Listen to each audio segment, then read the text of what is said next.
Let me challenge your thinking for a moment. We've been fed this idea. If you want to keep someone, don't ignore them. We've been told silence pushes people away, and we've believed if you don't react, they won't care.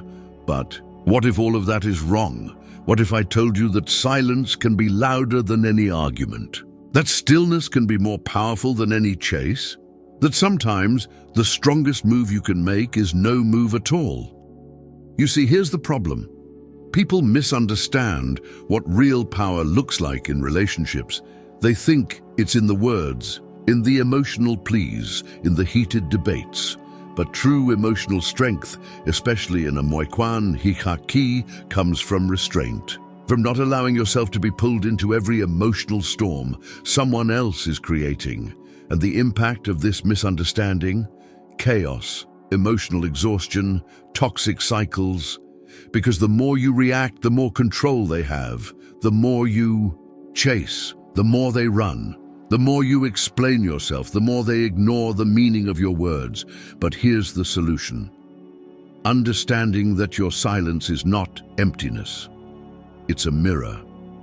And the more you ignore them, not out of hate but out of self-respect, the more deeply they feel your absence. And not just emotionally, psychologically, spiritually. This is not about ghosting or playing mind games.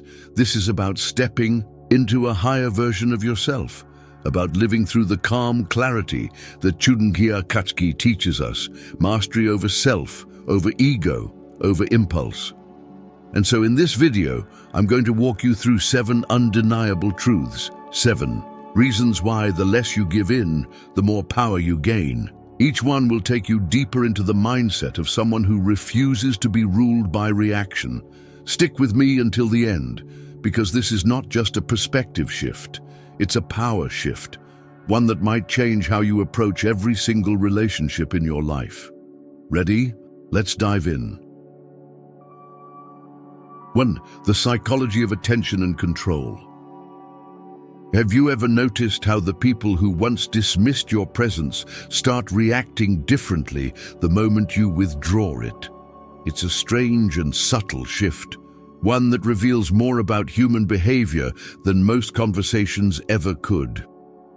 We live in a world where attention has become one of the most traded, exploited, and misunderstood forms of power. We're often told to stay present, to stay connected, to keep the lines of communication open. But rarely are we told about the transformative force of simply disengaging, of reclaiming your energy, of choosing not to pour yourself into places where your presence has become an expectation rather than a gift. The truth is, the more you give people your attention, especially those who take it for granted, the more they feel entitled to it. But the moment you step back, a different kind of tension begins to fill the space, one that they cannot control, one that forces them to confront something they've spent a lifetime avoiding, themselves. Attention, in many ways, is a mirror. When we give it freely, we allow others to see themselves reflected through our emotional investment. Our validation becomes their foundation. Our reactions become their reassurance. But what happens when that mirror is taken away? What happens when we stop reflecting their behavior back at them, whether with love, anger, or disappointment, and instead offer them nothing but silence? The ego cannot stand that kind of emptiness. The manipulator cannot feed off a non-response. The insecure cannot soothe their fears when they are no longer seen. This is where the dynamic begins to collapse, not because you said anything, but because you stopped saying everything. And that is what hits the hardest. The irony is that people often mistake emotional availability for emotional responsibility. They believe if you care, you must respond. If you love, you must always show up. If you're loyal, you must constantly explain, defend, and prove yourself. But that is not strength. That's emotional servitude. That's sacrificing your peace to maintain someone else's illusion of control. A moikwan hikaki doesn't function that way. It's not built on emotional overexertion. It's built on mutual recognition, clarity, and restraint. You don't need to argue to be understood. You don't need to react to have power. You don't need to constantly pour out your soul to prove it's there. Sometimes the clearest message is sent in the quietest tone. There's a deeper psychological phenomenon at work here, one that runs beneath the surface of everyday interactions. Intermittent reinforcement. This is when someone receives unpredictable responses, sometimes affection, sometimes distance, sometimes warmth, sometimes withdrawal. It's the core of many emotionally manipulative relationships. It creates a dependency. The person begins to crave your attention, not because they value you, but because they can no longer predict you. But what happens when you break that cycle entirely, not by playing the same game with new rules, but by leaving the board altogether? That's when the withdrawal becomes undeniable. That's when your absence becomes louder than your presence ever was. Think about someone who has tested your boundaries over and over. They know which buttons to push, what tone to use, what version of themselves to present to get what they want. Maybe they swing between charm and cruelty. Maybe they gaslight you into thinking you're too sensitive. Maybe they only show up when they need something. Now picture that same person trying to provoke you, but this time you give them nothing. Not indifference out of spite, but composure out of wisdom. Not avoidance out of fear, but presence in your own center.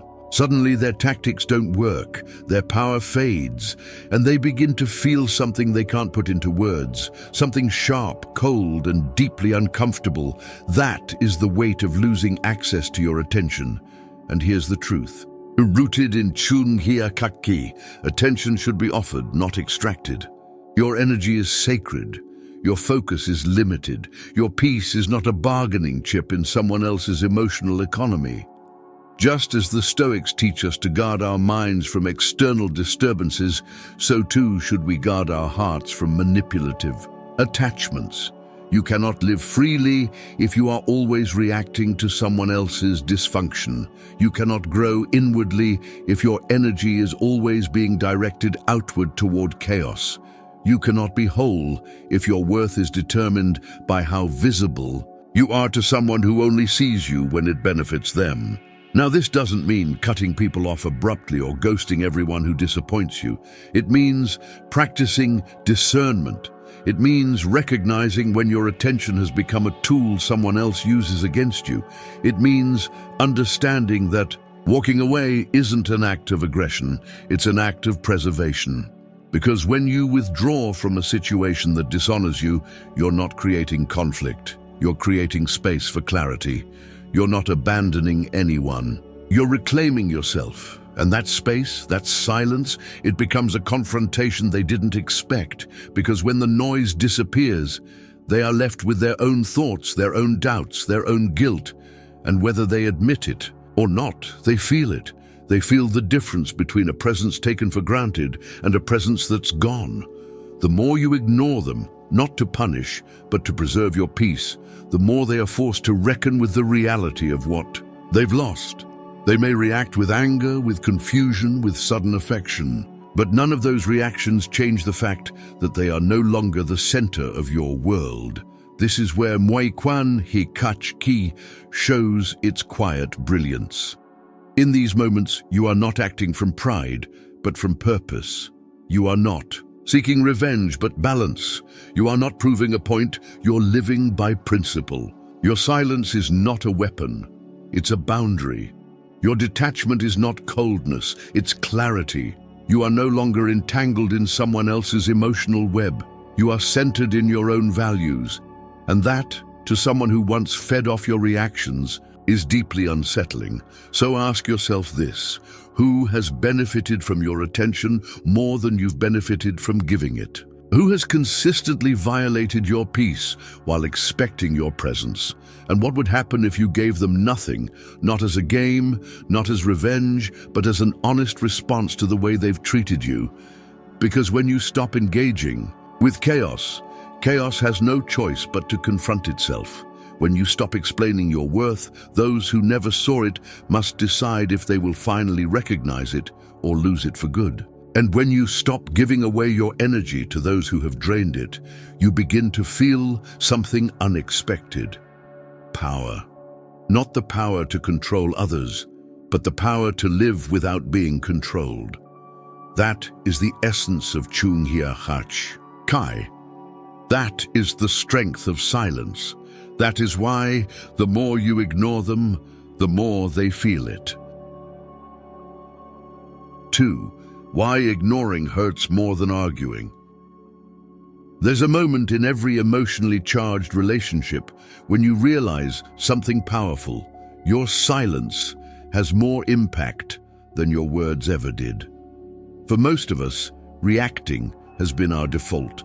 We raise our voice when we feel disrespected. We text long messages trying to explain our side. We fall into endless debates, repeating ourselves over and over again, trying to make someone understand how we feel. But have you ever noticed that the more you argue, the less you're actually heard? That the more you explain, the more they twist your words? That the more emotional you become, the more detached they seem to grow? It's not a coincidence. Some people don't want resolution, they want your reaction. Because your reaction gives them relevance. Your anger confirms their power. Your emotional investment, whether it's in the form of love or frustration, feeds their sense of control. This is why arguing often changes nothing. It drains you, excites them, and leaves the original problem unresolved. But when you stop arguing, when you choose not to respond, when you meet manipulation with silence instead of resistance, something radical happens. The dynamic breaks, and the person who once thrived on your reactions is suddenly left with a void they can't fill. Why does ignoring hurt more? Because arguing still gives them a role in your life. It still says, "You're important enough for me to be this upset." It still keeps the emotional thread alive. Silence, on the other hand, cuts that thread. It removes the platform. It shuts the stage lights off. It leaves them speaking into an empty room. And for people whose identity relies on the emotional chaos they create, that emptiness is terrifying. They don't fear your anger. They fear your absence. They don't dread your criticism. They dread your indifference. And that's where the power of ignoring, not to punish, but to protect, becomes undeniable. It disrupts the cycle that arguing only perpetuates. It replaces noise with clarity. It removes you from a game you never asked to play, a game designed to keep you reactive, confused, and emotionally dependent. Now, this isn't easy, especially if you've been taught that love means staying emotionally available no matter what, especially if you've internalized the belief that walking away is abandonment. But Chung Hia Kak Ki teaches something far different. It teaches that peace is found in alignment with nature and reason. And sometimes the most reasonable thing you can do is to disengage from dynamics that are fundamentally irrational. If a person shows you repeatedly that they aren't interested in understanding, that they twist your words, that they gaslight, provoke, or belittle, then the highest form of self-respect is not to argue harder, but to stop arguing altogether. To speak with your energy, not your voice. To show with your distance what your words failed to communicate. Because the truth is, some people can only feel the consequences of their actions when the emotional supply is gone. And your silence? It creates a space where their behavior becomes visible to them, no longer masked by your efforts to explain it away. Picture this. You've just had yet another disagreement with someone who always seems to push your buttons. Maybe it's a partner, a friend, a family member. You know the script by heart. They provoke, you react, they deflect, and the cycle resets. But one day you choose something different. You don't respond, you don't explain, you don't justify, you simply go quiet. And in that stillness, the dynamic begins to shift. At first, they may lash out more. They'll accuse you of being cold, dramatic, immature. They'll try every trick to get you to react, because if they can get you to argue again, they're back in control. But if you stay centered, grounded, calm, they're left with their own discomfort. That discomfort is not yours to manage, that is their mirror, and in that mirror they'll see something that most people run from, their own responsibility. Now don't misunderstand. This doesn't mean you never speak up. It means you stop speaking into places where your words have become background noise. You save your voice for conversations where growth is possible, where respect is mutual, where vulnerability is safe. Amwakwan Hikachki doesn't avoid communication. It values intentional communication. Silence is not avoidance. When it comes from self-awareness, it's a strategy rooted in wisdom. In the ancient world, Stoics were admired not for their loudness, but for their discipline. They didn't react to insults. They didn't waste energy on fools. They didn't engage in drama. Why? Because their energy was sacred. Their time was finite. Their emotions were under their command, not the other way around. And that's the same level of presence we're reclaiming when we choose to ignore rather than argue. Still, you might feel guilt when you first choose silence. You might wonder if you're being heartless, especially if the other person accuses you of shutting down. But remember this. When someone calls your silence cruelty, they're often masking their discomfort with accountability. They're used to you carrying the emotional load. They're used to your reactions making them feel significant. And now that you've stepped back, they feel abandoned. Not by you, but by the attention they were addicted to. They're not mourning the loss of you, they're mourning the loss of control over you, and that is not yours to fix. So the next time someone tries to bait you into an argument, take a breath. Ask yourself, is this a conversation or is this a trap? If it's the latter, choose silence, not as a weapon, but as a declaration of peace. If they truly care, your silence will prompt reflection. If they only care about control, your silence will enrage them. Either way, you win. Because you've stepped off the battlefield, you've chosen growth over ego, and in doing so, you've reclaimed something priceless, your energy. And if this part of the video is resonating with you, if it speaks to a part of you that's tired of explaining yourself to people who refuse to listen, then pause for a second, hit that like button, and drop a comment with the words #1 if this message hits home. Let's light up the comments with that phrase to show how many of us are done with arguing just to be heard. And if you haven't already, subscribe to the channel, because this is just the beginning.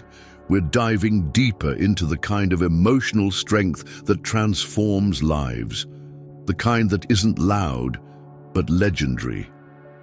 As we continue this journey, remember this truth grounded in Chunghia Kachki. The goal is not to win arguments, it's to win peace.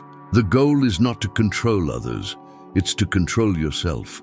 And the goal is not to be right in someone else's eyes, it's to be right within your own soul. When you embrace silence over conflict, you're not walking away from the other. In person, you're walking toward yourself. You're choosing clarity over confusion, and you're declaring, without saying a word, my peace matters more than your provocation. And that is why, again and again, the more you ignore them, the more they feel it.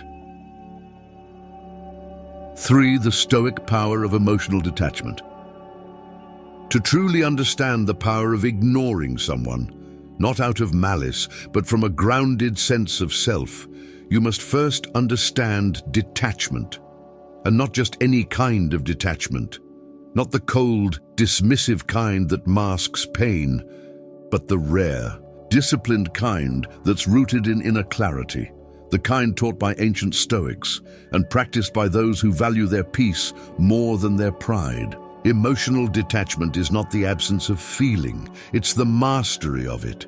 It's knowing how to hold space for your emotions without letting them dictate your every move. It's the ability to observe without always reacting, to care without clinging, to love without losing yourself. And when you reach that level of control, your silence, your refusal to participate in emotional games, becomes a language of its own. Not everyone can speak it, but everyone can feel it. In most relationships, we are taught that being emotionally expressive is a strength. And yes, vulnerability has its place. But when expression becomes overexposure, when emotions are constantly poured out to people who manipulate or ignore them, you end up drained, emotionally bankrupt, numb. That's where detachment comes in, not as a wall but as a filter, a stoic filter, one that separates what's real from what's reactive, what's important from what's impulsive. The more you develop this emotional filter, the easier it becomes to ignore those who do not deserve a front row seat to your inner world. And when you no longer give those people access to your reactions, they begin to feel what they never expected: distance. Real distance, not physical but energetic. The kind that makes them question where they stand with you. The kind that unsettles them because they no longer know how to read you. That's the quiet storm of emotional detachment. And yet most people confuse detachment with indifference. They think if you don't react, you don't care. If you don't argue, you're heartless. But let's be honest, who are you trying to prove your heart to? Someone who only values it when it's bleeding for them. Someone who only notices your presence when it threatens to disappear. In a moi quan hikaki, emotional detachment is not the end of love. It's the beginning of boundaries. It's what allows you to love clearly, without conditions that erode your identity. Because without detachment, love turns into sacrifice. And sacrifice, when done repeatedly without reciprocation, turns into resentment. You cannot love freely if you are emotionally enslaved to another person's moods. You cannot grow when your reactions are being pulled like strings by someone who thrives on emotional dependency. And you cannot find inner peace when your feelings are constantly on trial, judged by someone who doesn't even respect their own. Chunghia Kak Ki teaches us something radical. The only thing we truly control is our mind, our thoughts, our actions. Everything else, what people think of us, how they treat us, whether they stay or go, is beyond our influence. So why waste energy arguing with the uncontrollable? Why tie your emotional well-being to the behavior of someone who has proven they do not care for your peace? Emotional detachment gives you that control back. Not control over them, but control over you. And once you learn that, the game changes. You stop chasing closure. You stop begging to be understood. You stop performing emotional CPR on relationships that flatlined long ago. You start focusing on what you can shape: your inner stability, your standards, your boundaries, and most of all, your silence. There is a calmness that emerges when you detach, a calmness that others don't know how to interpret, because they expect you to react the way you always have, to argue, to plead, to defend, and when you don't, they panic. That's when you realize how dependent some people are on your reactions. They don't miss you, they miss controlling how you feel. They don't miss the connection, they miss the leverage, and detachment takes that away. It removes the buttons they once pressed so easily. It closes the access they abused. It ends the cycle they relied on.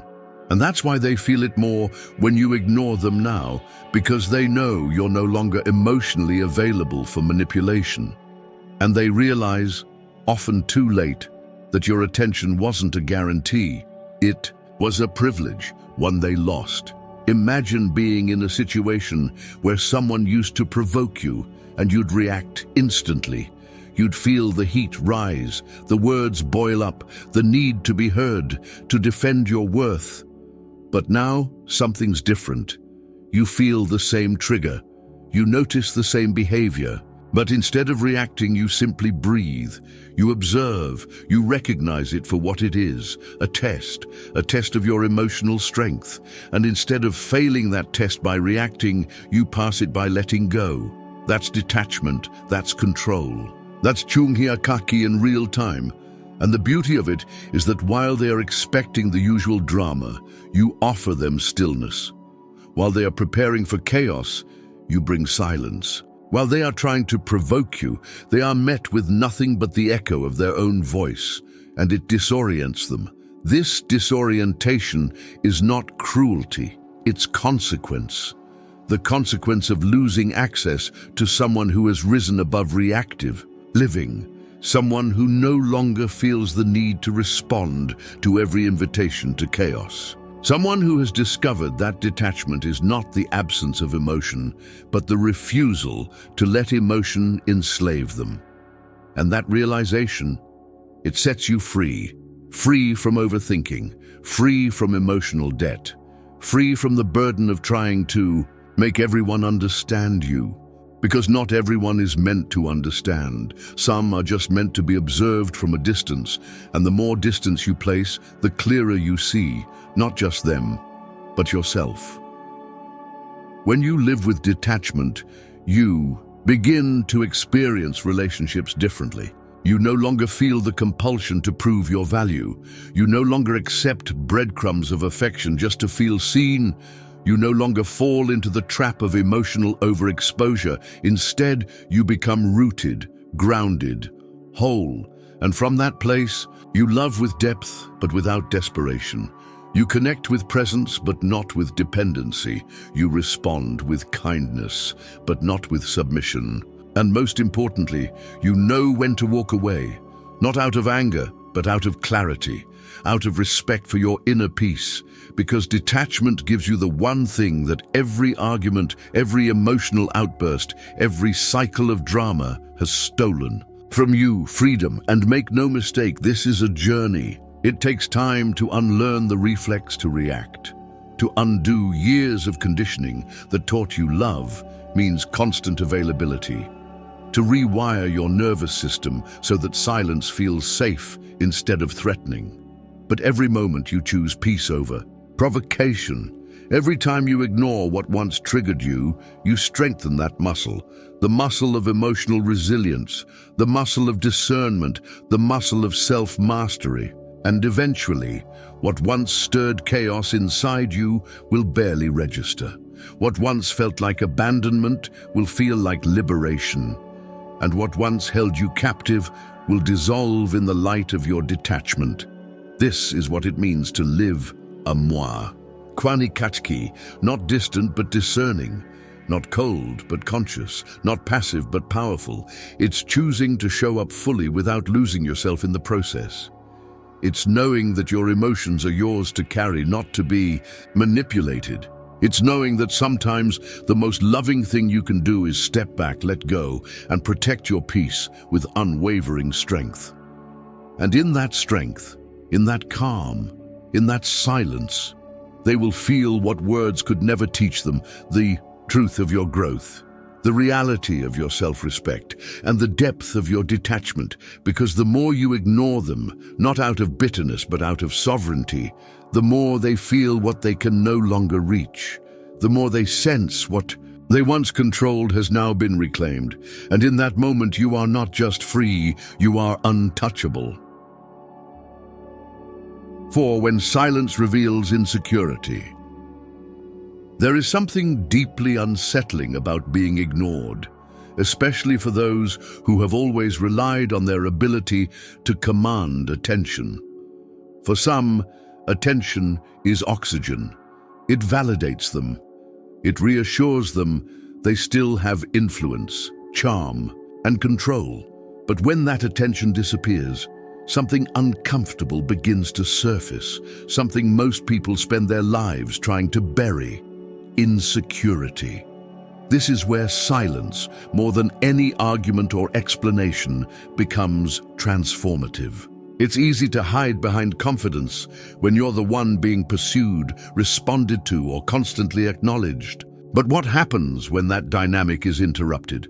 When the person you're used to provoking simply stops reacting? When the one you assumed would always explain, defend, or return just doesn't? That silence creates an echo, and in that echo, every fear that's been buried under bravado begins to stir. That's the power of ignoring, not as a strategy to manipulate, but as a mirror that reveals. And what it often reveals is how little someone has built their self-worth from within. People who are secure in themselves can sit with silence. They do not panic when someone steps back. They trust their presence speaks for itself. But the insecure, they spiral. They overanalyze. They reach for their usual tools: guilt, sarcasm, anger, manipulation, all to provoke a reaction that makes them feel seen again. Your silence, then, is not just empty space. It's a confrontation, not between you and them, but between them and themselves. In many Moikwan Hikaki, the moment of true clarity doesn't come during a heated argument. It comes when the person they once emotionally depended on simply goes quiet. That silence forces reflection. It strips away the noise. It removes the deflection. And what's left is raw discomfort, the realization that they were never as in control as they thought. That their identity was tied not to who they are, but to how others responded to them. And when that response disappears, they're forced to examine what remains. Sometimes that creates growth. Other times it creates chaos. But either way, your silence becomes the catalyst. It's important to understand that this dynamic doesn't just show up in romantic relationships. It can surface in friendships, family dynamics, even professional settings. Think about the coworker who constantly seeks praise, the friend who needs reassurance to feel relevant, the family member who only engages through conflict. When you stop feeding those patterns, the cracks begin to show. And often, their reaction is not anger at you, but panic about themselves. You've disrupted a supply they've grown dependent on. You've removed their ability to anchor their self-image through your validation. And that's when the insecurity they've worked so hard to suppress starts breaking through. This is not about judging them. It's about understanding the role of silence in growth. Because sometimes your silence is the only thing that can break through the denial someone has built around their emotional wounds. And for those willing to evolve, that moment of insecurity becomes a turning point. But for those still addicted to external validation, it becomes a threat. One they respond to not with introspection, but with escalation. You may notice this pattern when someone starts acting out right after you detach. They may suddenly become more vocal, more dramatic, or more erratic. Why? Because they're trying to re-establish control. They want to re-engage you, to test if you still care, to see if you'll break your silence just to make them feel important. Again. And if you fall for it, you reinforce the cycle. But if you hold steady, if you remain calm, composed, and consistent, they're left with no choice but to face themselves. And that's where the deeper change begins. Chung Hia Kach Ki teaches us not to be controlled by the emotional instability of others. It teaches us that peace is not a gift others can give us, but a discipline we create within. And in practicing that discipline, your silence becomes more than just absence. It becomes a boundary, one that protects your energy, one that demands mutual respect, one that separates reaction from intention. And those who are ready for true connection will rise to meet that standard. Those who are not will reveal themselves by how they respond to your distance. This is why ignoring can feel so devastating to those who hide their insecurity behind confidence, because it challenges their illusion. It disrupts their self-image. It pierces through the performance and touches something real. And real is scary. Real is unfamiliar. Real requires change. Some people will take that discomfort and grow from it. They'll begin to question their own behaviors, patterns, and beliefs. They'll do the inner work. They'll learn that confidence built on control is fragile, that connection based on reaction is empty, and that the most powerful relationships, especially Moikwan Hikachki, are those that thrive not on emotional chaos, but on mutual self-awareness. Others, however, will resist this truth. They'll double down. They'll accuse you of being distant, cold, heartless. They'll label your boundaries as abandonment. your peace as selfishness. Why? Because they're trying to pull you back into a version of yourself that makes them feel safe, even if that version cost you your sanity. And it's in these moments you must hold firm. You must remember that your silence is not cruelty, it is clarity. That ignoring someone who disrespects your boundaries is not indifference, it's integrity. That stepping back when someone refuses to reflect is not weakness, it's wisdom. The more you embrace this silence, the more you'll see who's truly secure in themselves. Because those who are will not fight your distance. They'll reflect on it, they'll respect it, they'll grow from it. Those who are not will fight harder, manipulate deeper, and push more aggressively. Not because they hate you, but because they can't handle the mirror you've just placed in front of them. That mirror shows them what they've refused to see, that their sense of self was tied to your reactions, that their self-worth depended on your attention, and that's why they feel your silence so deeply, because it reveals a truth they were never ready to face alone. And yet, it's a truth they must face if they ever want to build something real, not just with you, but within themselves. And if this message is hitting something inside you, if it's reflecting a truth you've long known but never put into words, let me ask you to pause for just a moment. If you're feeling this deeply, if you're realizing the power of stillness, the quiet strength in not reacting, then show it. Tap the like button, it tells us we're speaking the same language. And drop a simple number 1 in the comments to mark your shift, your evolution into someone who doesn't need to respond to feel powerful. And if you haven't already, subscribe. This journey into emotional mastery, into real peace, into living out the teachings of Insecurity doesn't stop here. There's so much more ahead, so much deeper we can go. And you're invited to every step of it, because in the end, silence is not the absence of love. It is the presence of awareness. It's a statement that says, I see myself clearly now. I see what I deserve, and I will no longer participate in anything that makes me forget that. And when you hold that kind of silence, not out of anger, not out of revenge, but out of reverence for your own soul, they feel it. They feel the shift. They feel the loss of access. They feel the boundary. And whether they choose to grow through that discomfort or run from it is no longer your concern, because you've made your choice. You've chosen peace, and in doing so, you've given them the opportunity to either evolve or exit. Either way, you've already won. 5. The role of boundaries and self-respect. There's a quiet dignity in setting a boundary and holding it, a strength that doesn't need to shout to be respected.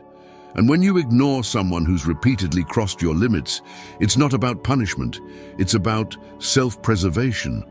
In many relationships, people equate love with access. They assume that having a title, friend, partner, sibling, automatically gives them the right to your attention, time, and energy. But attention isn't guaranteed. It's earned, protected, and above all, limited. When you start withholding that attention, not out of spite but out of respect for your own peace, people notice. And usually, the ones who've disrespected your boundaries the most react the strongest, because for the first time, they're facing something unfamiliar. Consequences.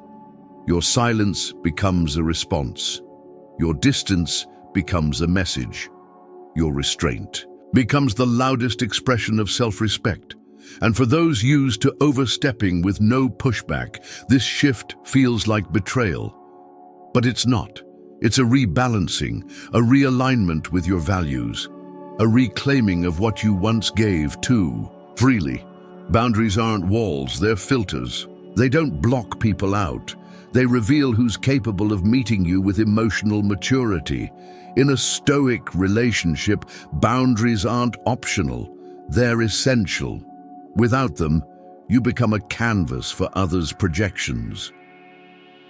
A target for manipulation, guilt, and emotional exploitation. And little by little, you lose your center. Your energy gets scattered, your self-trust erodes. You start second-guessing your intuition. You constantly try to keep the peace at the cost of your well-being. That's not love. That's emotional labor dressed up as loyalty. But when you enforce boundaries, things shift. You stop reacting to every slight. You stop explaining your silence. You stop apologizing for needing space. You begin to move with calm certainty. This is what I'll accept, and this is what I'll walk away from. Stoicism reminds us that real power lies in what we can control, our thoughts, our choices, our inner world. Boundaries are an extension of that power. They aren't just emotional protections, they're spiritual declarations. They say, I know myself well enough to protect my peace.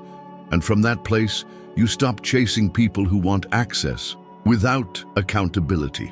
You stop over-explaining to those who've already decided not to hear you.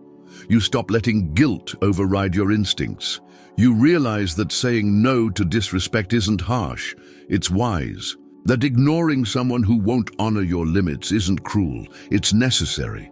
And that silence, when faced with repeated boundary crossing, isn't passive, it's powerful.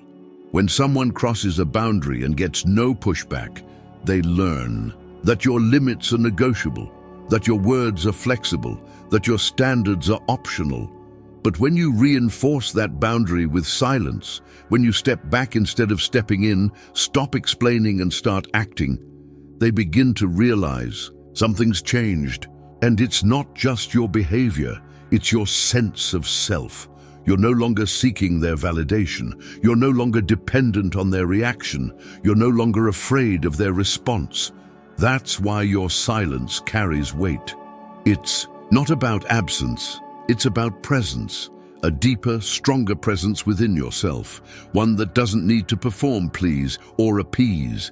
Not everyone will respond gracefully to your boundaries. Some will test them, some will push, some will call you cold, distant, or selfish. But know this, those reactions reveal more about them than they do about you. People used to taking without asking often confuse self-respect with hostility. They see your unavailability as rejection. They take your silence as aggression, but you're not responsible for how they interpret your growth. You're only responsible for staying in integrity. And when you act with integrity, even your silence becomes sacred. It reflects a deeper truth. Your time, energy, and emotional availability are no longer negotiable. They're reserved for those who show mutual respect. A Stoic relationship thrives in that space, in the understanding that love isn't entitlement, that closeness isn't control, that access must be earned through consistency, trust, and honor.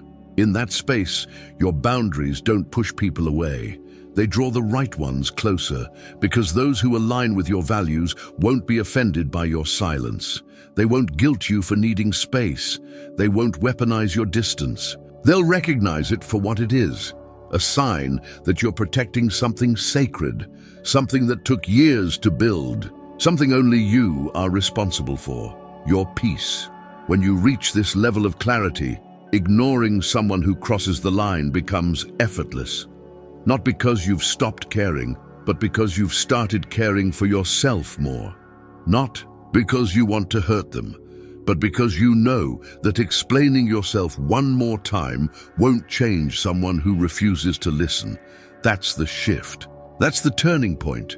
When your silence becomes an act of love, not for them, but for yourself. When your distance isn't about avoidance, but alignment. When your boundaries stop being reactive and become proactive. You don't wait for someone to hurt you to protect yourself. You live in a way that honors your limits before they're tested. You move with intention, not emotion.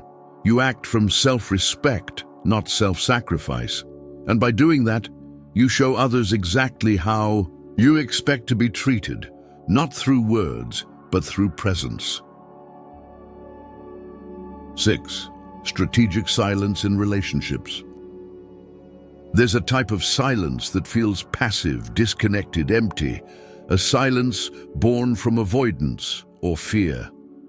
And then there's another kind, a silence that is deliberate, grounded, and potent, a silence that speaks not of absence, but of intention. In relationships, the latter is often misunderstood, yet it holds some of the deepest wisdom you'll ever discover.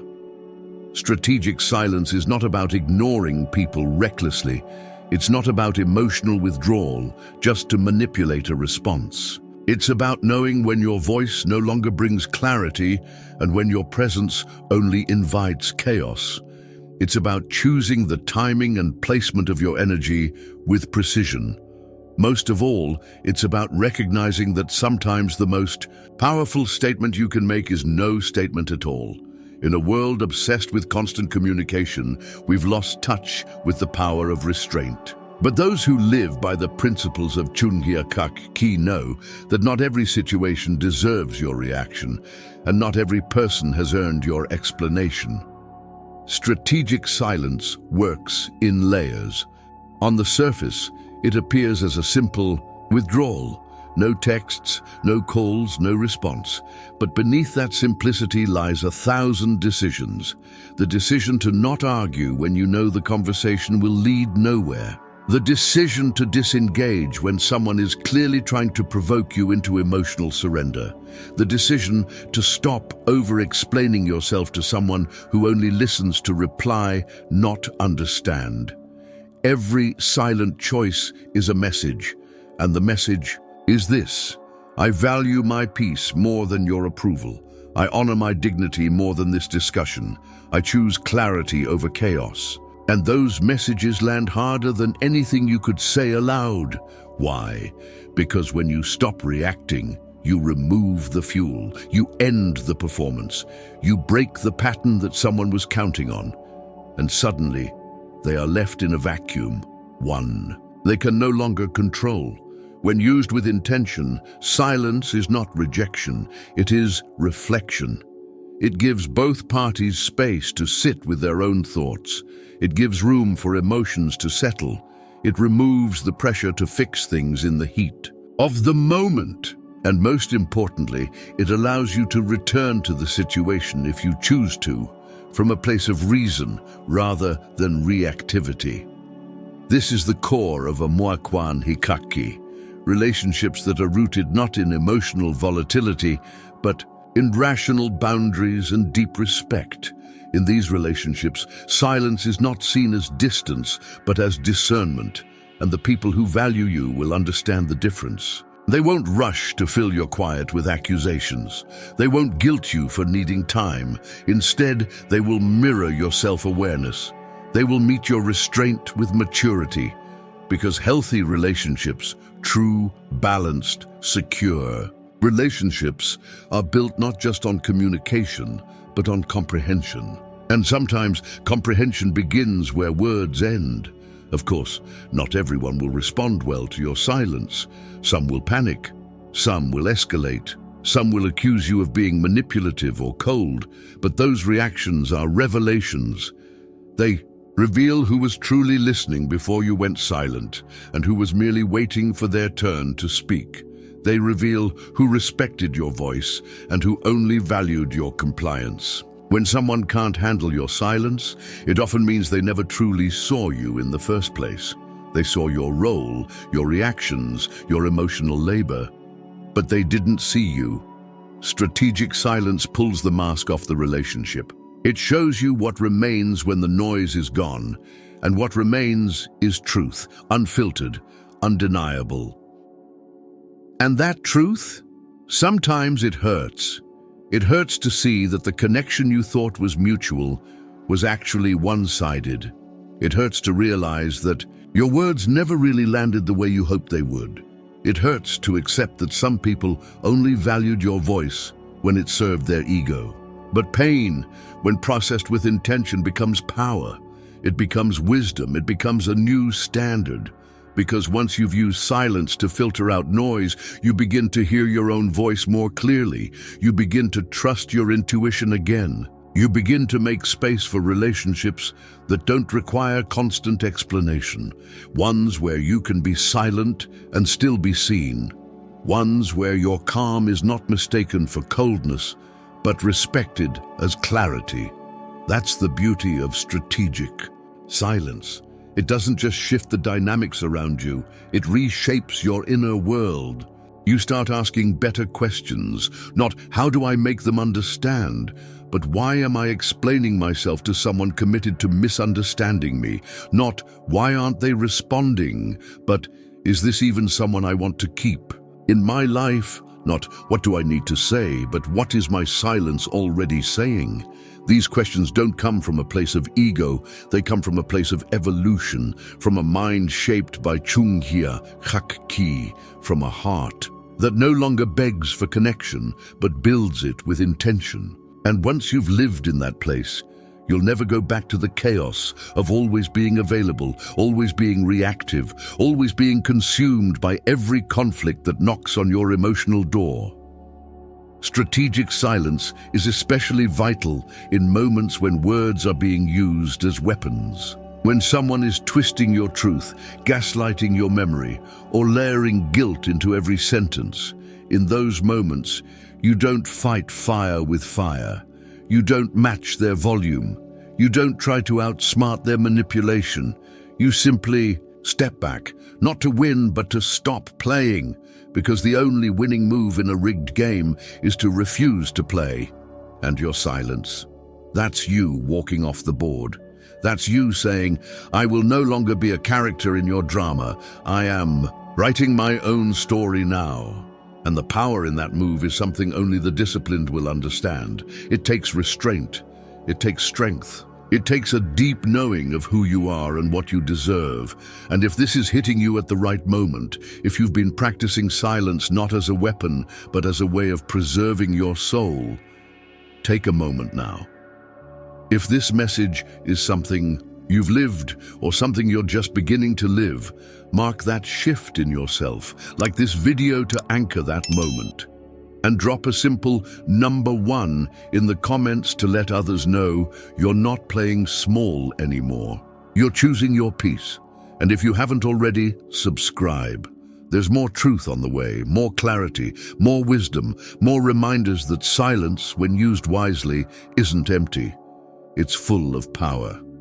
Because in the end, strategic silence isn't just about other people. It's about who you become when you're no longer pulled in every direction.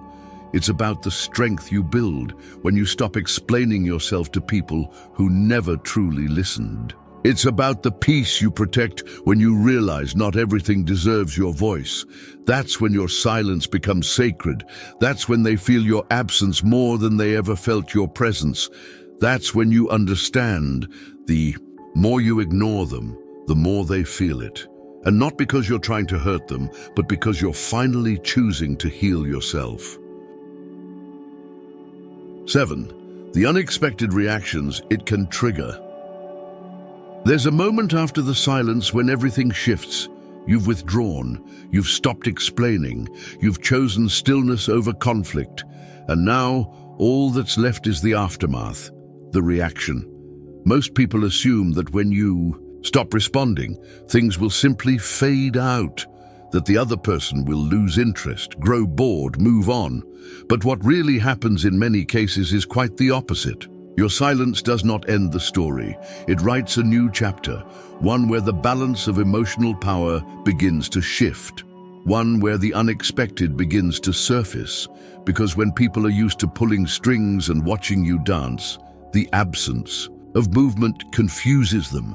It disorients them, it forces them to look inward, and that process can trigger a cascade of responses, some surprising, some painful, and some deeply revealing. This is where many underestimate the true force of ignoring someone. They think it's passive, but it's active. They think it's empty, but it's full of consequences. And those consequences often awaken something people have spent years keeping buried.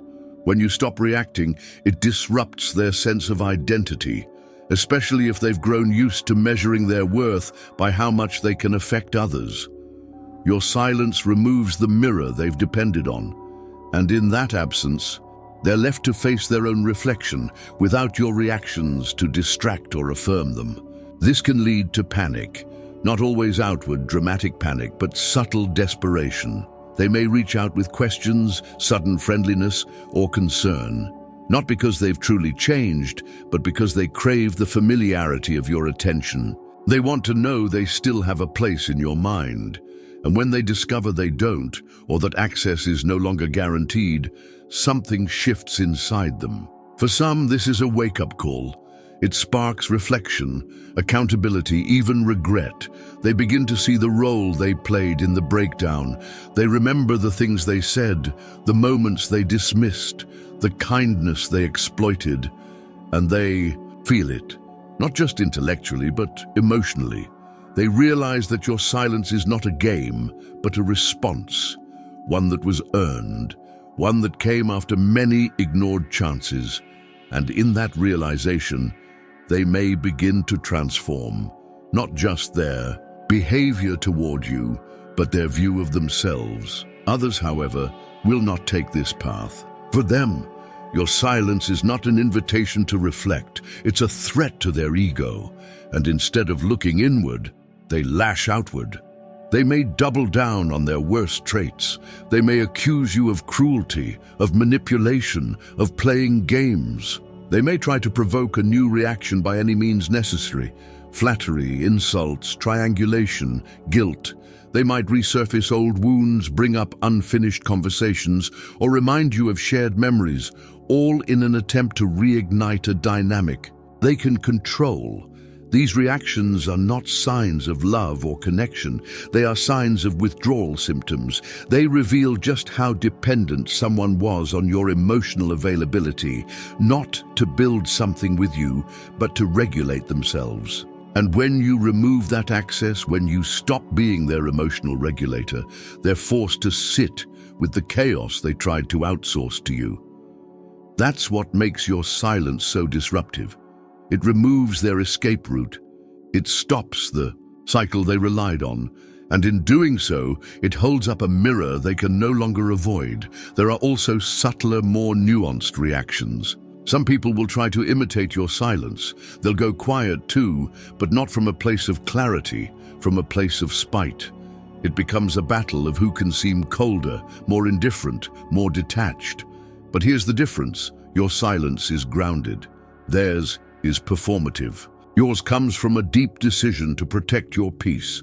Theirs comes from an attempt to reclaim control. And while both may look the same from the outside, over time, the truth reveals itself. Because real stillness cannot be faked. It carries a weight, a calm, a depth that performance never can.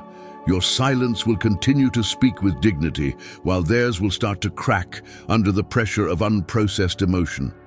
That's when the mask slips. That's when their efforts to seem in control collapse. And that's when they're forced to face the reality that you are not playing a game. You've simply moved on. And yet, the most surprising reaction to your silence may come from within. You may start to notice how much lighter you feel, how much clearer your mind becomes, how much energy returns to your body. At first, it may feel strange, even uncomfortable. We're so used to being consumed by interactions, by constantly explaining, proving, or defending ourselves. When that stops, there's a strange void, but in time, that void becomes sacred. It becomes a space for healing, for growth, for reflection. You begin to see how much of yourself you were giving away. You begin to understand the patterns you were trapped in, and you start to rebuild not just your boundaries, but your identity. You stop identifying as someone who must always be strong, available, reactive, and you start identifying as someone who is still, discerning, and free. This is the essence of Chungia Kakki, mastery not over others, but over yourself. The recognition that you are not obligated to continue cycles just because they are familiar, that you are not responsible for fixing what others refuse to see, and that sometimes the most revolutionary thing you can do is nothing.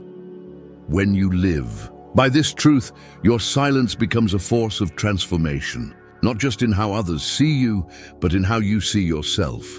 You begin to trust that not every reaction is your responsibility, that not every confrontation requires your presence, that not every relationship must be salvaged. And in that trust, you find peace, the kind of peace that cannot be disrupted by someone else's emotional storm, the kind of peace that does not require constant validation, the kind of peace that allows you to walk away, not because you are bitter, but because you are better informed, better aligned, better prepared to choose relationships that nourish, not deplete, that respect, not manipulate, that grow, not repeat. And those who are meant to be in your life will not be threatened by your silence. They will respect it. They will meet it with their own clarity. They will not fear your distance, because they will be close enough to know your silence is not a wall, it is a standard. So when you decide to go quiet, remember this: your silence is not the end of the story. It's the beginning of a new one written on your terms, one shaped by your values, one that reflects who you've become, not someone desperate to be heard, but someone who has learned the profound art of listening to themselves first. And yes, they will feel it. They will feel the shift, the space, the stillness. They will feel the weight of a connection once taken for granted. And how they respond is no longer your burden, it is their mirror. A mirror that, for once, they must face alone. At the end of all of this, after the silence, the distance, the detachment, the boundaries, and the shift in energy, one truth stands taller than the rest. Not everything requires your reaction, but everything carries your response. And sometimes, the most powerful response is no response at all. When you live by the principles of Chunya Hachki, you begin to realize that silence is not a void, but a vessel. It holds meaning, memory, and message without needing volume. When someone loses access to your presence, when they are no longer granted the privilege of your attention, they will feel it deeply. And what they feel is not your cruelty, but your clarity. They feel the echo of what once was and the absence of what they took for granted. Your silence becomes a boundary, a form of healing, and an invitation for them to either grow or fade.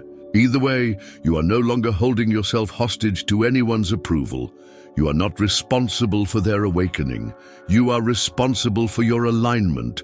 The more you step into this energy, the more grounded you become. And that groundedness changes the way you see the world. You no longer chase closure, you embody it. You no longer need validation, you live in truth. You no longer fear walking away. You honor the direction of your peace, and that is the essence of emotional maturity. That is the core of Muay. Guanhikaki, not coldness, not indifference, but wisdom, the kind that knows exactly when to speak and exactly when to stay silent. If this message resonated with you, if you felt the shift within yourself as you listened, then take a moment to acknowledge that growth. Like this video to affirm your journey and drop a #1 in the comments if you know this. Silence speaks louder than any argument ever could. And if you're walking this path of strength, of clarity, of inner peace, subscribe. There's more to come. More wisdom, more grounding, more space for you to continue becoming who you were, always meant to be. And as you walk forward from this video, carry this one truth with you. The more you ignore them, not with bitterness, but with balance, the more they feel it. And not because they lost you, but because you finally found yourself. Thank you for watching. And until next time, stay still, stay strong, and stay true.